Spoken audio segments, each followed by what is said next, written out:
God Bless Call, episode 7. We are glad to be back. To my left, partner in crime, Richard Stapleton, a.k.a. Richie Spice. Let's jump right into it. What an incredible week in Ponte Vedra for the TPC. First thoughts, go. Oh, man. I mean, had everything we wanted coming out of Saturday night, had a great Sunday, had theatrics, had collapse, had probably what may be the shot of the year on the PGA Tour. A lot of talk about how far that ball went and where it landed. So if you're disappointed about this week in golf, you can turn around and not listen to this because that's about as good as it gets right there. Yeah, what an amazing tournament had.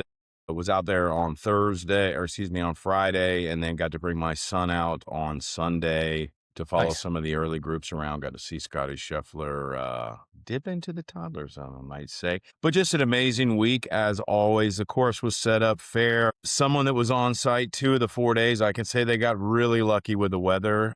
Currently behind me, as I'm sure everybody listening to this anywhere north of Jacksonville, it's cold. It's about 43 degrees today. Very. And the boys made out. Obviously, first day with a little rain delay, but even when the wind did pick up, it was never as bad as it could have been. And the wind was a favorable one. Not that 17's ever easy, but having 17 and 18 pretty much dead downwind. So you just got to control your adrenaline on 17, and then 18 is just Sin City. And what a drive from Cam. And for those that have never been, just to stand on that tee on 18, it is so easy to hit it right. I mean, it is so easy to hit it right. For him to step up and do what we all hope we would do in the pressure moments and say, hey, this is my time. This is why I practice. And I think he was quoted as saying, I told myself I was going to hit the best shot of my life. And man, did he ever. And Yeah. unfortunate for Oberg. He had made that bogey at the end of the day on Saturday. Somewhat shaky start on Sunday. Blows that one right on 11 with his second shot, and then just hits a shot that we're all familiar with on 12, just that dreaded snap hook. And the famous words of Mo Norman, the only thing you can say to a hook is sit down, and that thing went right in the water. And I think that was kind of the beginning of the end for him. The 2 boys ahead of him, Young and Fitz, just what a dog, just a competitor. Battled down to the end, and Cam won it, kind of like last week or 2 weeks ago with Akshay. I mean, he came and won the golf tournament, and that's what it takes on tour to win. No one's going to hand it to you. Well, even if Oberg did hand it to them, there was 3 or 4 guys that could have won. For a minute there, it looked like Schauffele had a opportunity, leader in the clubhouse. But Yeah, nice to see Xander back up at the top, too. I love his game, love the way he plays and handles himself. yeah, I mean, he's arguably as good as anybody in all facets of the game. So when he is on, he's one of the guys that, like Scotty, is just tough to beat. Scotty didn't have the best week, I guess, by standards of what everybody puts on him, but it's a tough golf course. If you went off both Spice, you won money this week. Yes, right. For those that don't remember, Richie was big on Scotty winning this week, some other guys played really well. And again, it's just as we are in the middle of this, 45 days of just unbelievable sports. This is just another event on the Florida swing, and just great drama. And final thoughts that I have from the event is I really like Cam Young. He seems like a great dude. I really like Fitz too. And to see those guys playing well certainly makes me excited for what's coming in the future. And then again, selfishly, when you, and we'll talk about live golf in a little bit, but when you look at that leaderboard,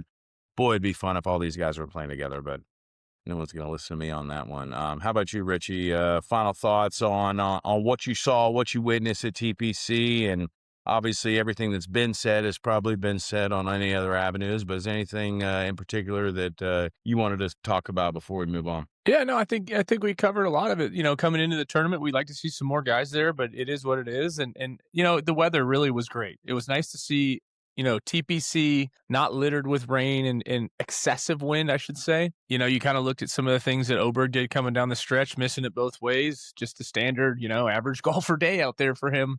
So can obviously relate to that a little bit, but great tournament, great setting. The PGA Tour got what it needed, got what it wanted. Their marquee event was freaking sweet till the last shot, literally. So Yeah. we were all wondering if Fitzy could get up and down from there and make a putt. And hats off to him. Again, if you like betting, bet on him in the near future because he is an absolute bulldog. So he'll be back up there, sure enough. And if you haven't ever followed Fitz's Instagram, or his wife's. It's one of the funniest things you'll ever see for a PGA Tour player and his wife. So shout out to them for keeping it real, keeping it classy. A great week overall, and looking forward to seeing what can be upcoming here soon. So what do we got next? We got Valspar right down the road, not far from where you used to live, Richie? Correct. What do you like about this course? Let's talk about a absolute beast of a golf course. Yeah, I think what's going on this week, Valspar, right? I mean, there's obviously one of the hardest courses on tour. I can't remember a Without a double doubt. digit.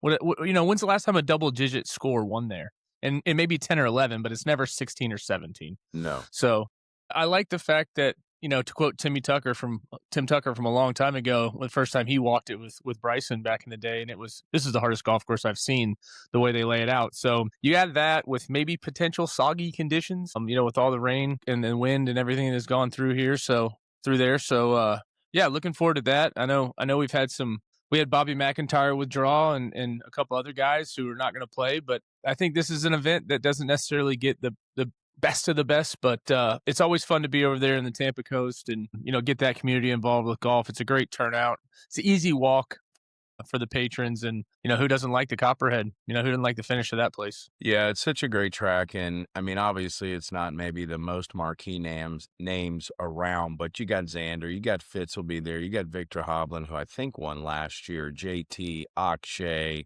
Brooks will be there, Spieth will be there, Corey Connors, Ben Griffin, Keegan Bradley. So there's plenty of guys, obviously, a lot of good players out there that will be showing up. And without a doubt, this is always one of the hardest golf courses on the PGA Tour. It is, it's just demanding, and it's just, Florida golf is a lot harder than most, especially this time of year. And I guess this is where the guys that already know they're going to be playing Augusta is the real strategy of how they are going to move into these next few weeks. And That's a great point.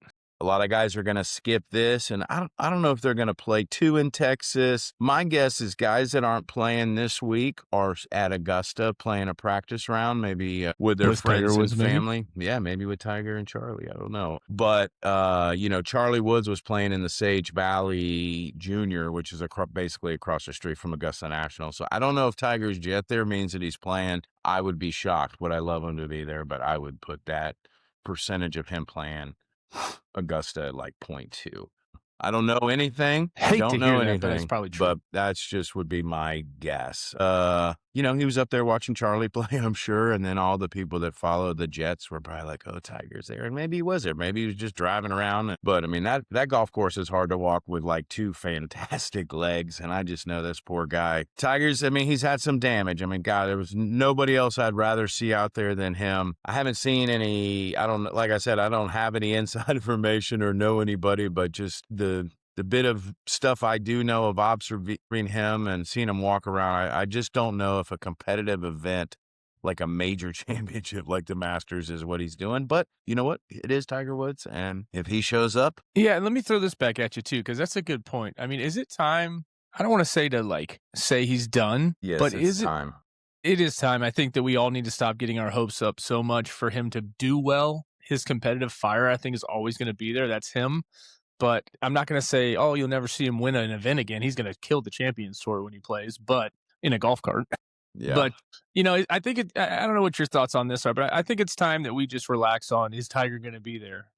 He might be there, but I think he's done playing, Well, and this is something that, I mean, I think all of us have to deal with as we get older, but like this March is the 7th year anniversary of when Tiger won. Yeah, So it's back been in 19. Wow. it was 2019. Since then, he drove off a cliff and almost died, Right. and then has had several other surgeries. So, I mean, he is a superhuman, but I think it's for those that are expecting that, it's just something we want. It's kind of like that if you're the WWE fan and you're just waiting for whoever, some guy that hasn't been out for a while. Stone Cold Steve Austin. Stone Cold or The Rock or whatever, right? Well, you can't AI generate like Tiger showing up to the Masters and playing well. I mean, Right. Every year that course gets harder and longer, and every year he's older and has less body parts that can help him, do it. And I mean, I don't want to call it sad. It's not sad. He's had an amazing career, and the guy did a lot of stuff to himself, I'm not here to judge the guy, but he does get a pass where others maybe don't. And when you consider the amount of damage he could have caused to a bunch of other people, not including himself, I mean, he really is lucky not only to be alive, but that he's not in jail somewhere for doing something even worse. And Right.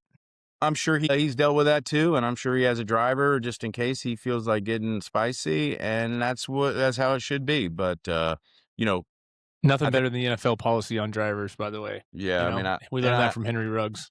I just think as we get further away from Tiger, it just becomes more insane how much better he was than everybody now or back then. And don't spare me with the competition. It's never you're not gonna do it, and it's not gonna work. And as great as all these golfers are now, they're not even on the same. They might be in the same solar system, but they're nowhere near the same planet that the big cat was on. So No.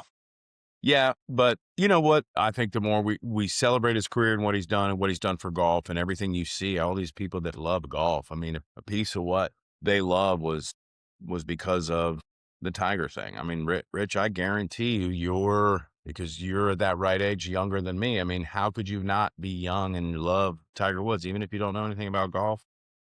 I got a great point right there for you to validate that because I don't remember 96, but I remember 97. Right.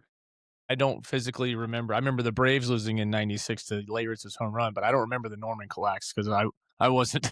Yeah. Yeah. Let's not talk about that. Yeah. No, I don't remember the Norman collapse. I have to go back and watch it. And I think it's fascinating because they were just 12 months apart. And yet, again, at that age, that's where you gravitated toward dominance and it changed everything. Yeah, I mean, Norman's collapse it was sad. It was really sad because you're thinking there's no way. And then he did it and he already kind of had that mantra. And then came I mean, Norman was doing Tiger kind of stuff. He just wasn't winning every time. And then Tiger came and was even a more aggressive, powerful force than Norman. He was African American, which is in a lot of places, and including Augusta National, the year he won, not everybody was thrilled with.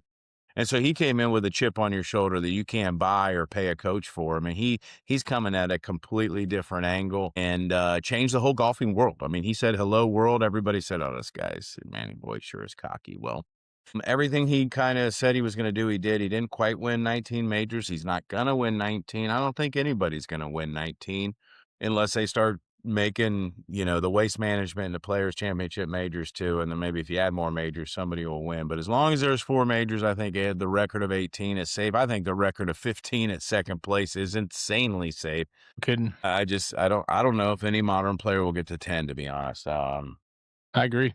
I I think a just, Grand Slam's more important to those guys winning all four than the number, right? And nobody's even talked about the number since he talked about getting to Jack. So I well, totally agree with that. yeah, man, he was the only one talking about the number. And, we were out there with some friends on Sunday. We brought our kids. It was our first time seeing golf. And so it was pretty exciting. Of course, as soon as we get there, my legs are tired. I'm hungry. I'm thirsty, dealing with all the wonderful things about having children.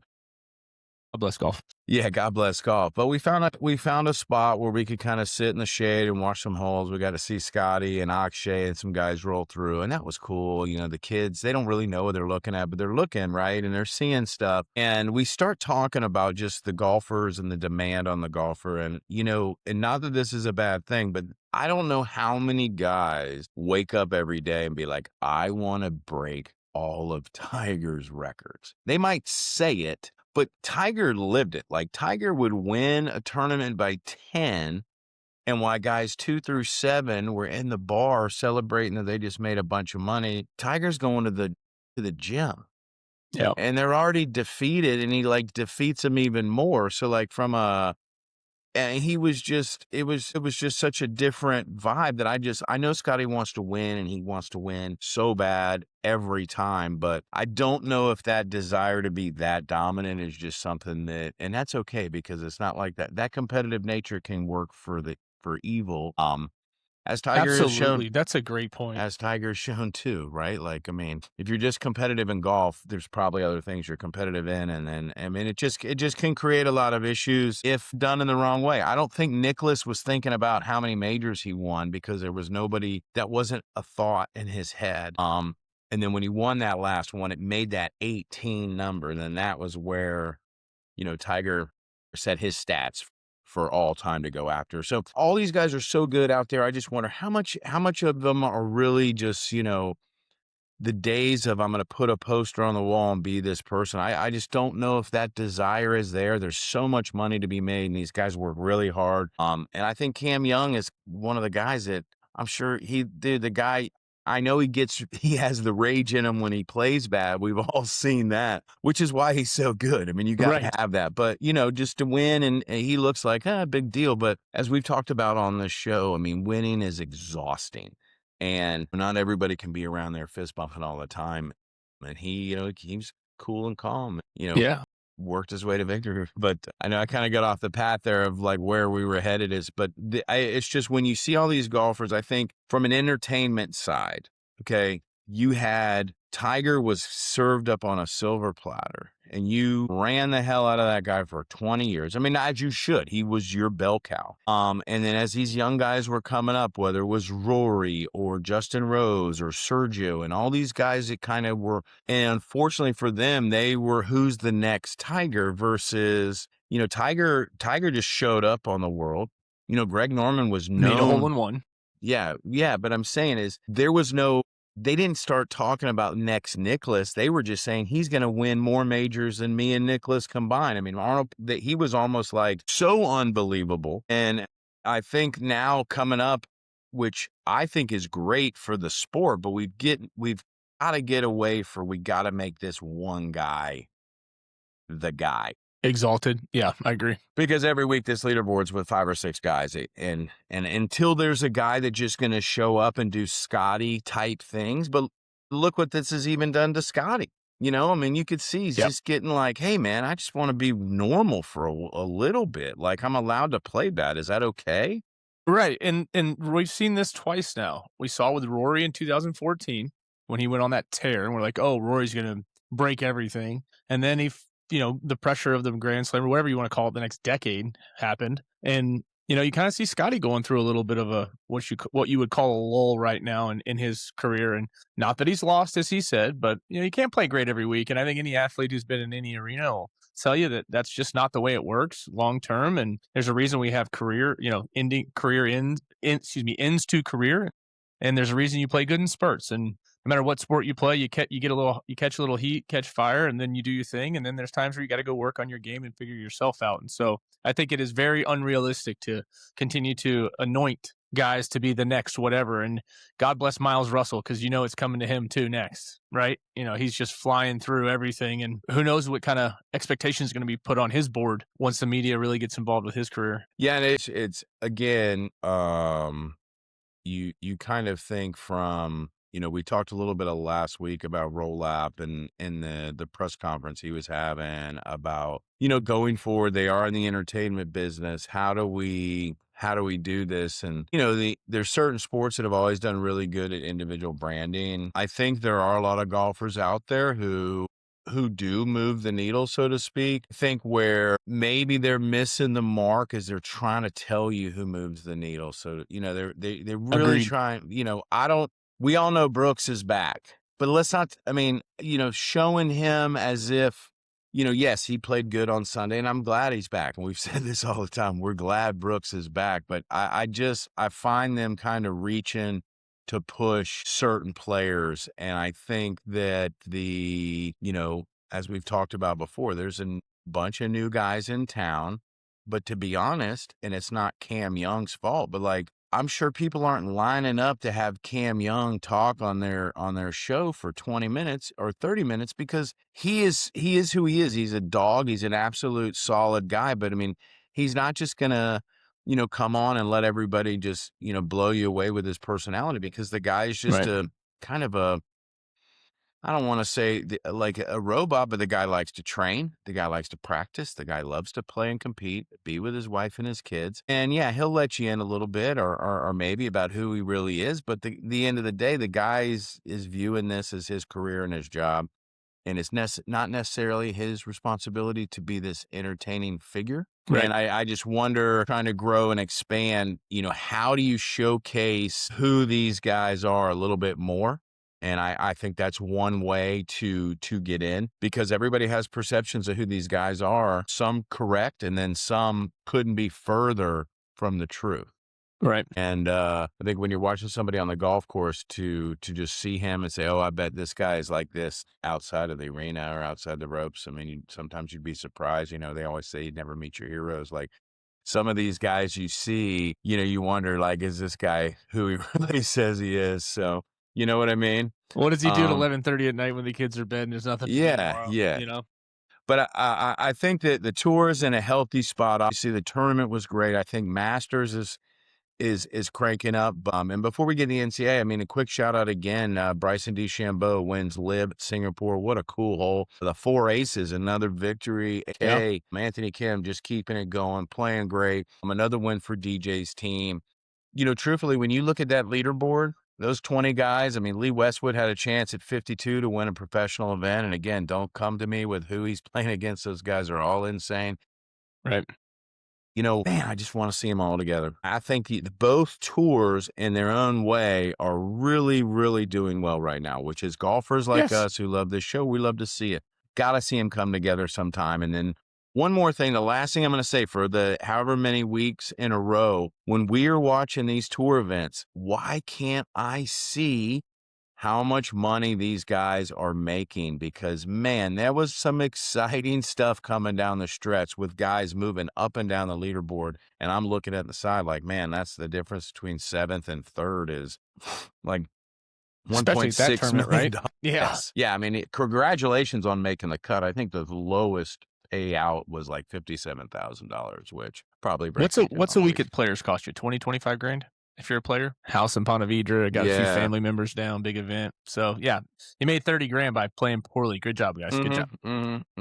I mean, making the cut's a big deal. There were a lot of guys that, had some moments. That Yella Moranju, I don't know how much they talked about this guy. Learned to play golf on YouTube and just made $925,000 in a tour Yeah. event.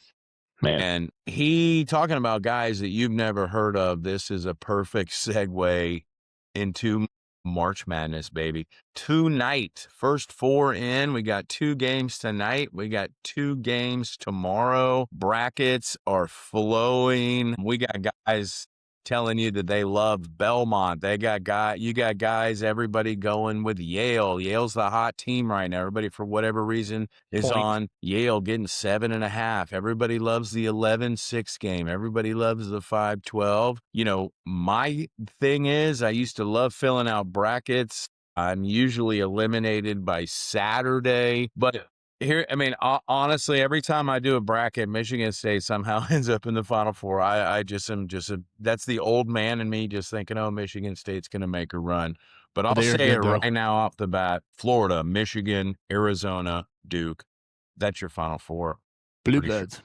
Obviously Houston could be a team to sneak up on people, but we teased this a little bit last week, Richie. So I'd love to hear your thoughts as we get into the Final Four. Obviously, the best players from mid majors end up at these schools that are ranked in the top 5 as transfers, and so these Yep. teams that are 22 years old and have all this confidence are very tough to beat. So, first thoughts, March Madness. Well, obviously today itself, St. Patty's Day, obviously a great day to kick off the madness. Grab yourself whatever you like to drink from the Irish side of things and go after it. It's just a special time. I mean, I'm super fortunate to have sat the bench in one of these games and been a part of this dance, what you call the dance, and what they do from team 1 to 64 for getting the perks and everything will always hold a really cool space in my heart. So whenever this tournament starts this week, I just kind of try to take a moment and reflect on what it really is. What was in your gift bag? For those that don't know, Richie played for the University of Montana, and the year they made the tournament. Do you get like a welcome to the tournament bag with some stuff? And tell me a little bit about what you got. Yeah, so I mean, over here to my left is basically everything that I still have, which is real cool because you get the pins in the first round and the practice round pins and the media day. You got your name placard, but what's really cool is they basically put together a huge bag for you, and depending on who your school, what you are, Nike, Adidas, whoever's sponsoring you, they're going to throw in some stuff. So we we all got 2 pairs of shoes. We all got basically outfitted head to toe in track suits. There was I believe it was a Game Boy Advance at the time. Nice. Oh yeah, Game Boy Advance or something. I can't remember what it was called. I wasn't a video gamer, but my boys definitely hit that up. And we got one of the first sets of. I do remember we got one of the first iPod Minis. So yeah, no screen. It was just a hit the next song, but you could plug it into your computer. So I mean, that was 2005. The gift baskets now are insane, I'm I'm sure. sure. But and I'm sure I'm forgetting a few things, but Yeah. Well, it's been it was 21 so years. cool Yeah. to be yeah, exactly. It was so cool to be in that situation. You walk into a hotel room, your coach is like, "We're having a team meeting." You're like, "Oh God, what are we meeting again for the 19th time this week?" You walk in there and the Nike rep's sitting right there, and you're like, oh, "All right, this Yeah. is cool." So Yeah. real cool experience for all those guys who may or may not play a ton of minutes in the dance, and get their one shining moment or whatever. But everybody gets to shine, and it's pretty cool. It's something I will always hold number one in the sports experience of my life for sure. Yeah, it's really cool, Richie, and kind of listen to you talk is kind of like for those of you that that are listening that have either made a USGA event or played in a really, really big amateur or mid-amateur tournament. And, let's be honest. I mean, part of the coolest thing about going to these things is the stuff you're going to get. And I don't know why, maybe, I mean, I think who doesn't like free stuff, but there's nothing like getting something that maybe not everybody can get. Do you ever you ever know one of those guys that have all their USGA bag tags stapled to their bag for years and years and years? I wouldn't do it because it makes too much noise for me, but the people that do, I know they get a hard time, but hey, you know what? You can't buy those. So, just like all the stuff you got, and I'm sure you're playing at University of Montana. I think you guys lost to Washington and they were like a 2 seed. So like you weren't going Number to one win. seed. They were the 1 seed. So you weren't going to Brandon win. Roy, Nate Robinson. Yeah. Hello. Hello. Right. And that's the thing. Like as I'm sure your dad went through this, or if I was watching my kids do that, it's like you're going to go make the trek. Most likely you're going to lose.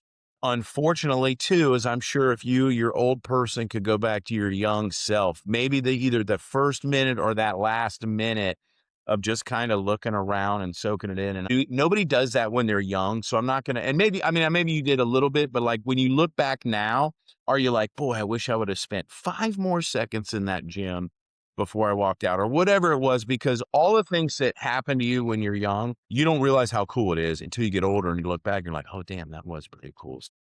Yeah, there's a moment that I've got in somewhere on it. I wish phones were cooler back then, but the coolest moment I will always remember didn't happen on the court. It was before the game when we actually showed up to the arena. And what they do is they reserve seats for the players because you get there an hour and a half, 2 hours before your game or whatever. And they walk you out during the middle of the game with red coats and security, and they walk you right to those things. And they sit you down and the crowd goes dead silent when we finally came out, right? Washington came out first, like 2 minutes before us, and we walk out there and you don't want to look up. I was like, oh my gosh. And I was trying to do it with my eyes. And then we all sat down and crept down with our phones and started doing the whole 360. We're in That's Taco so Bell cool. Arena out there in Boise State with, however many 5,500, 6,000 people packed to the brim. We were the 4 o'clock game, I think, last of the first set. So everybody was in there. And it was just like you said, it was one of those. That's the moment that I captured forever in my memory. Sitting next to my buddy Andrew Strait, we were all like, "Oh my gosh, this is great!" Shout out to him. So it was that was a great time. What was the final score? Do you remember that? Yeah, I think it was 88-77. We lost by 11 after a couple of late Matt Martin threes to go from Cover 17. the spread, I guarantee. Did you even know what the spread was in those days? You probably didn't know, did you? Didn't, but my second favorite story about the tournament is that you have to sign a waiver as a player to say you will not even fill out a bracket. Okay. So our family little bracket deal, my brother-in-law was like, okay, I won't send you the email. So those little tidbits as a walk-on, that stuff was cool. That's You hilarious. probably hear the excitement in my voice. And just one of those moments I'll cherish forever. Hey, I wouldn't let anybody, and nor should you, nor do you. It's as are your friends, of course. Your true friends are maybe giving you a hard time that you only played a minute in the NCAA tournament, but guess what? You played, and you were on a team that made it, and that's more than a lot of people can say. And I think as you get older each year, I'm sure when certain things happen, whether we're all like this, whatever sports or something, life happens, I'm sure it's a fun memory to recall, even though you probably don't remember exactly how it went, but just all the experiences and then where everybody is in their life. And you know what's crazy about this tournament, before we get into the next few fun segments, is You never know what a couple of days in an NCAA tournament can do for someone's life outside of basketball that they don't even realize it. And I think that's the funnest thing about this tournament is, yes, we all love the buzzer beaters and this, that, and the other. But think about all the players, the coaches. Think about how many guys are playing on these teams that you probably bet on that you've never even heard of, have a game of their life, and then next year they're playing for Arkansas or Florida or Michigan, and Or they're working for KPMG. or working for KPMG or whatever. I mean, you have a game, you have a moment, the world is watching, you'd be amazed what it can do for you, especially in this day and age of trying to, grab dollars here and there, because even the most advanced scouts don't. There's going to be some stuff that happens, as it always does, and it's starting tonight, that is just, it's what makes this event so compelling, and it's why we love it, and it's why we think we know all of these things about who we're betting on, and we certainly do not. Yeah, shout out real quick too to the Montana Grizzly team of 05-06 the year after I was there. They actually pulled off the old 12-5 upset the following year. Yeah, So who they beat that year? they beat Nevada. A guy named Nick, I'm gonna mess his name up. Nick Fazekas was the big player back then for Nevada, Okay. but they played Boston College and in the second round and got through a couple days there. So, like you said, you get a good core of guys, a little bit another year older, they can create some special memories, which is kind of what today's game is like. Yeah, no, it's last second buzzer beaters, and then teams from northern central Appalachian Valley State, just ruining your bracket. Like, when you have, Purdue's gonna win 3 games and they lose in the first round, and you're like, all right, bracket 2, bracket 3. And that's the one thing I love about this year. You have guys that won't press a $5 Nassau, but as soon as you talk to them tonight, they got 7 office poles and a Venmo trail, like they're selling drugs in college or something. You know what I mean? It's like So true. they're like $290 deep into the NCAA tournament. And you got this one guy out there to the left who's like, I got it this year. I know this is exactly what's going to happen. And like you said, you're out on a Saturday after the first round because you lost 2 Final Four picks. Well, I didn't want to make this week's Don't Be That Guy the guy that tells you that he had that team in the Sweet 16, because that is an annoying guy. It's kind of like the guy that, I had him on my fantasy team. Like, you just can't wait to tell somebody that I love Drake or Belmont or whoever it might be. But, and we'll follow up with a little rapid fire on some NCAAs. But, we got to go into. So far, that segment of Don't Be That Guy is really been fun each week, and we've had a lot of great responses and had some interesting comments each week. But this Thanks for week, all the nominees, by the way, because we had a few this week come through from outside from the viewership. So keep sending them in, like, subscribe, do all the things you're supposed to do with the podcast. Keep sending us some cool stuff. It allows us to bring up some topics here and give your feedback. So we really appreciate it. yeah, and shout out to whoever said that my picture has been really blurry. Thank you for watching. And 2, I hope you like this camera view better, and maybe it'll last more than a week. We'll see if I can maybe not break this on transit. We're kind of, last week was it's this mashed potato guy, the yelling guy. We really try to push everybody's, God bless golf, God bless golf. And I was out of TPC and said it a few times. And then once again, we got these losers out here. Just the way they're talking to these golfers. Unfortunately, you got guys like Matt Fitzpatrick, who, like I said before, is an absolute dog. He's played on Ryder Cup teams.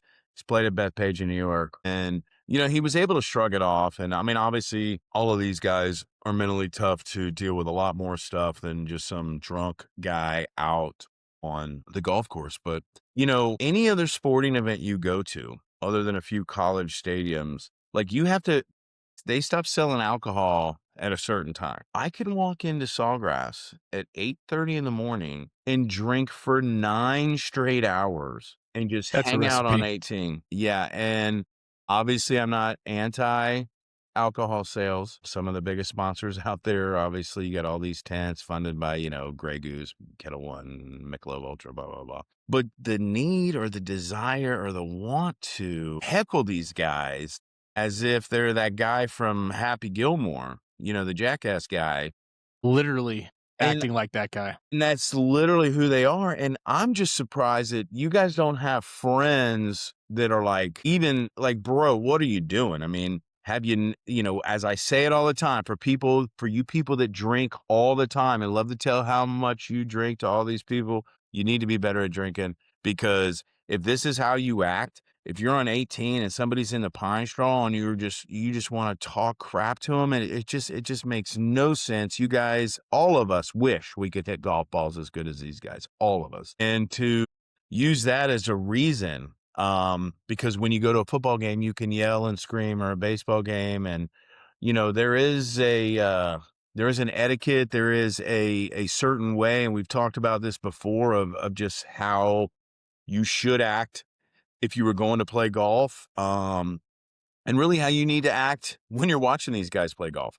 Yep. I just the antics just keep getting worse and worse and worse. We're heading to Valspar this week. Hopefully, somebody down there is doing something just to actively cheer against these guys. I mean, I can't even imagine. Imagine if you were on a date and you leaned in to like kiss your girlfriend goodnight, and some come, oh, that's terrible. You're the worst kisser I've ever seen. I mean, just starts lambasting you because here you are, you thinking you're really good at this, and someone's telling you that you're not. Like, I mean, that would be You don't awful, even right? I mean, know. you're right. Like, come on, guys. Like, I don't understand it. I'm going to keep pounding my fist every week for this guy. I wish I could go to all these tournaments and find these guys and, Gotta call them hire some out. off-duty police Yeah, officers to start yeah. doing it. Just well, I mean, that's again, it's free country. You're allowed to say what you want.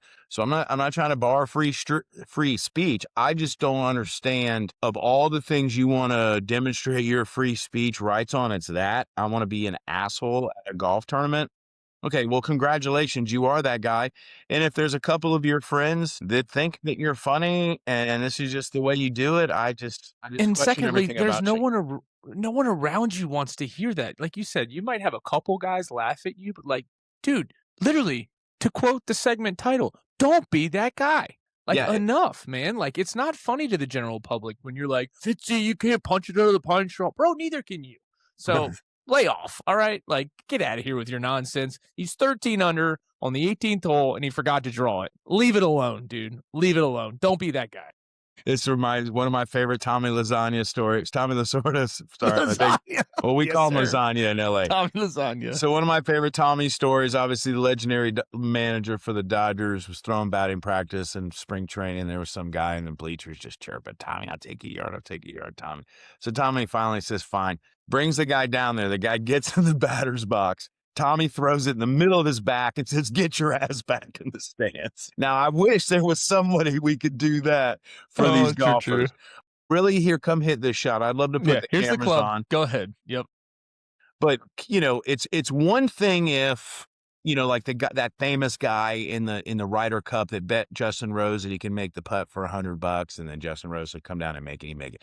That was practice round. Oh, I could make that putt. Obviously, he probably had a couple drinks, but I don't think that's anything beyond. Justin Rose is a cool dude. He's like, come on, dude. But I just find it in that moment of all the times you've either been waiting all day to say it, or you just happen to be, want to take advantage of that opportunity. And again, like Reggie says, don't be that guy. Like, you are that guy. There's nothing you can do other than stop being that. Be better. This goes out to all the fans out there at the golf, celebrate golf. These tournaments should be a celebration of how good these guys are, because this game is so much harder than any other sports you watch as far as how they do it. They're relying on no one. Each week is a different course. So there's so many factors that go into this, and truthfully, it's just getting old each week. And I guess we're going to keep pumping it each week. We're not going to be, that don't be that guy. It maintains throughout the year. We might have a new guy not to be, but it all kind of filters back to when you're going to this event. What are you trying to get out of it? What are your expectations? And then at what point do you have so much to drink that you determine that's who you got to be? No, absolutely. Yeah. To all those who are attending Valspar this week, or any other tournament here in the near future, obviously nobody will do that at Augusta because there's Oh, rules against that. oh yeah. Good But luck. don't be that guy. Yeah, Please. absolutely. Toddler Zone. Okay, as I mentioned, down the golf course with my son. First-hand view. We're on the fourth hole, and we're watching. We can't see who's hitting the shot, and we see his ball splash, and we hit a C on the ball, and well, Scotty hitting the water. So Scotty, I guess on forward, hit in the rough and was trying to hit on the green and went in the water. He dropped. From the angle he was dropping, you could see where he wanted to land his ball to try to get it to come back towards the hole. He hit it a little too far, so it didn't spin. So he walked around and literally walked from 3 feet in front of my son, Ace, sitting on the ropes. We got a great angle of his putt, which was for bogey. And then he missed the putt low and he fist bumped like 3 or 4 times. The old sarcastic. Yes. Yeah. And I mean, that's tiptoe into the toddler zone, because I can promise you this. Ace wants to fist bump all the time, so I don't think he picked it up. But I get it. Like, I get why you're angry, but like, you hit it in the rough and you hit it in the water. And I was looking, I know where you were trying to land that wedge. You flew it too far. It shouldn't have gone, it shouldn't have spun, whatever you were telling Out of the yourself. rough. Yeah. No, he dropped it in the fairway because he Gotcha. was taking his line of sight. And he probably mapped it out to whatever the yardage was, 87. And he was probably like, if I hit this 82, it's going to bounce, it's going to check, it's going to come back to the hole. But he hit it too far, and it didn't. It checked, but it checked to the back of the green. And look, we've all been there. I know I've hit shots. I'm like, I can't believe that. But, I should have spun. And then I get up there, and I'm like, yeah, I did fly it too far. You mark your ball, you make your putt. But watching him fist pump after missing a bogey putt. Boom. Toddler Zone sticker coming at you, Scotty. Thanks for joining the club, buddy. You and JT, and I'm sure JT did some more stuff this weekend, but we haven't had any footage of it yet, but we'll try to find it. But yes, this week's Toddler Zone, Scotty Scheffler, congratulations. Still my favorite to win the Masters, however. Ooh, early call on the Masters. Yeah, 2 weeks off before the Masters, and like I said, we're in about day 20 of this epic 45 days of sports.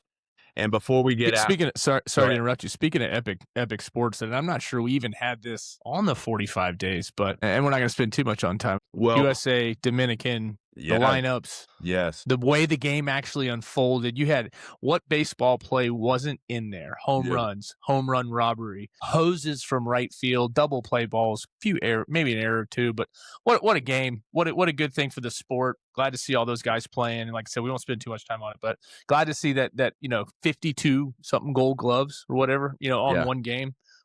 A lot of fun to watch on a Tuesday USA, night. Venezuela tonight. I mean, a lot of sports on tonight. We got 2 basketball games, and then Classic championship tonight. I did not know that. If you love baseball and love America, you'll be interested in watching this game tonight. Yeah, I love seeing it, and I think I sent you a text that I'm never worried if Machado or Tatis are up with a big moment, because as Dodger fans, we know they aren't coming through.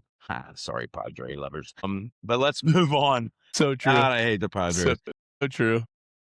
Nothing like winning 110 games and not making it out of the divisional round. Whatever, Machado. Anyway, he's a hell of a player, though. He is. He's really, really good. You know the kind of swings he's going to put up in a clutch situation. He's going to swing. It's not a base hit to right field. It is for 450. Never. All right. So we got all that out of the way. We got a Toddler Zone out of the way. Rapid fire. Richie said he's got some spicy questions for me as we finish up. And spicy. Again, appreciate everybody listening. This is episode 7. We had a couple questions. People asking, are we going to have guests? Are we going to do that? And we are organically becoming a show that we still don't quite know what we're doing. But I do know this. When we do have guests on, they're going to be... We're pretty excited about who we think we're going to have at some point, and we're kind of want to make it that be our first guy. But each week we go on, we're hoping to get a little better, hoping to make people laugh while they're on the road, and again, just celebrate our love for this game and all the exciting things that are coming with this show. So, Spice, you're up. Here we go. A little spicy rapid fire for March Madness, Panda. Let's see what you got. First question. Everybody's obviously filling out a bracket here. What ruins your bracket faster, the 12 seed or your own confidence? Man, my confidence for sure. Because I always pick 12. It's so true. So true. You always think that one team's going to take it all the way. I just take all 4 12 so I can tell everybody I picked the 12. Second one, do you actually do any strategy or research, or are you picking it based off mascots? Because we all know the old adage of the random person who doesn't know basketball picking mascots is usually better than any research analysis. I do maybe 7 to 12 seconds of research before I make each pick, or I see a team that I've heard of and I'm like, yeah, they're pretty good. Yeah. That's my strategy. I like it. And obviously this is a show about golf. So a little comparison question for number 3 here. Is it the Cinderella or is it the underdog golfer? Would you rather see a Cinderella make a Final Four run like a George Mason did a couple years ago? Or would you rather see a guy who just got his first PGA Tour win and got an invite into the Masters, making a run on Sunday for the Green Jackets. I mean, if it's who do I want to win? I mean, I love a Cinderella story. Like, I love a guy that maybe we haven't heard of, the AKA David versus Goliath. The reality is Goliath probably wins 99 out of 100 fights, but that one time the underdog can take someone down, especially if it's like a guy, like a Scotty or a Rory or somebody like that. I'm always pulling for good golf. So if an underdog story is the one that's going to do it and play well to win, then yeah, I'm all about that. And our final one here, and I'm very, very much love this question because I think it shows both sides of what is the game. And real quick before we end that, shout out to everybody getting on a plane to Vegas this Wednesday night, or lining themselves up at the pool patio for this weekend. I'm sure it'll be great. But are you watching these games to see great basketball? Or are you just praying for the chaos of March Madness? Well, I think it all depends on who you're watching the game with and where you are watching it. I think that the chaos is what we're all rooting for. But really, I enjoy watching it for all the guys that are the experts. I like seeing all their analysis like go right out the window 5 minutes into a game because they've watched just as much Akron basketball as I have. Is there anything better than a dumpster fire from an analyst? Hey, what Bruce Pearl's doing right now. Please be quiet, Bruce. Please, you're ruining our Auburn faithful. Yeah, I mean, like Bruce, Auburn doesn't. I mean, I like War Eagle, I like Auburn, but come on, I get it, you beat Florida, but 7 teams beat them. I mean, it's a basketball. You don't go undefeated. Like sometimes you win a game because someone plays bad. But yeah, Bruce Pearl, enough of that already. And yeah, there's nothing better than listening to the keys of the game and then watch the team go like 2 for 19 after Steve Pat or what's his name, Steve Lavin, the old UCLA coach, tells you how great they are. That part's enjoyable.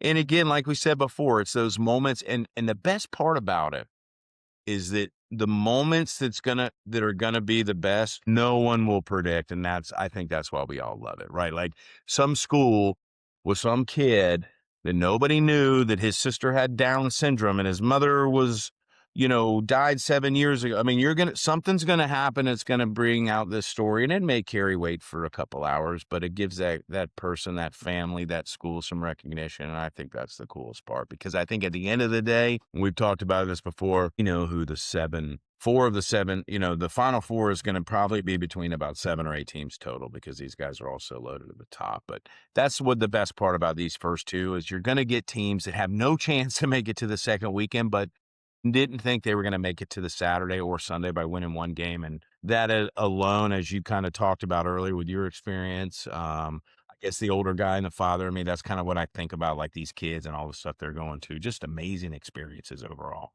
Yeah. Bonus question here. We'll wrap it up this way. You shared your final 4 earlier. You're thinking Blue Bloods. Who wins it all? Sorry to put you on the spot. I know. We're prepared for this one. I'm going to stick with the Florida Gators are the team. That is my pick to win it all. No, I watched a little bit of the game the other day. They got blown out by Vanderbilt or whatever, but they had been on a crazy winning streak. They have the experience. They have a coach, and they don't have any freshmen on the court. And I think that all these great teams that have these freshman players, at some point, as you know, Richie, there's going to be a moment where they're going to act 18 or 19. And usually that happens in that Final 4 Elite 8 time. I think if Florida can I guarantee this is going to happen because it happens every year. They're going to have a game, probably not their first game because they're a 1 seed, but the second game, they're playing either Clemson or Iowa. Okay, they should beat either one of those teams by 10 or 11 points, but one of those teams starts with a hot first half. There's always those moments. And usually the team, I think Florida had a couple games like that, like UConn, and I can't remember somebody else. I know Texas Tech was kind of crazy in the Final 4, but usually those teams can get through that game on that second day before the Sweet 16. But I think that team is prepared for whatever happens to them. I know Michigan, Duke, and Arizona are great, but yeah. A lot of firepower. Goes everything against being a Florida State Seminole fan to say I predict the Florida Gators will win the national championship, do back-to-back again. And, man, that's going to be tough for me. Okay, I'm just gonna say it. If they win again, it's gonna be tough for me. I mean, shout out. Yep, Florida was also the last team to repeat, I do believe, as champions. But you heard Yeah. it here first. The Panda said it. Florida Gators, Natty champion, national championships, coming back to Gainesville. Great selection. I'm not too far off with you there. I think Arkansas is actually the team to beat this year. I know that's going to surprise some people. Exactly, but they have Okay. the best player in the country that you've never heard of, probably Mr. I've Acuff. no idea. Right. So But hey, quick, if we're gonna shout out Arkansas basketball, shout out Paula Six High School basketball, #1 team in the country.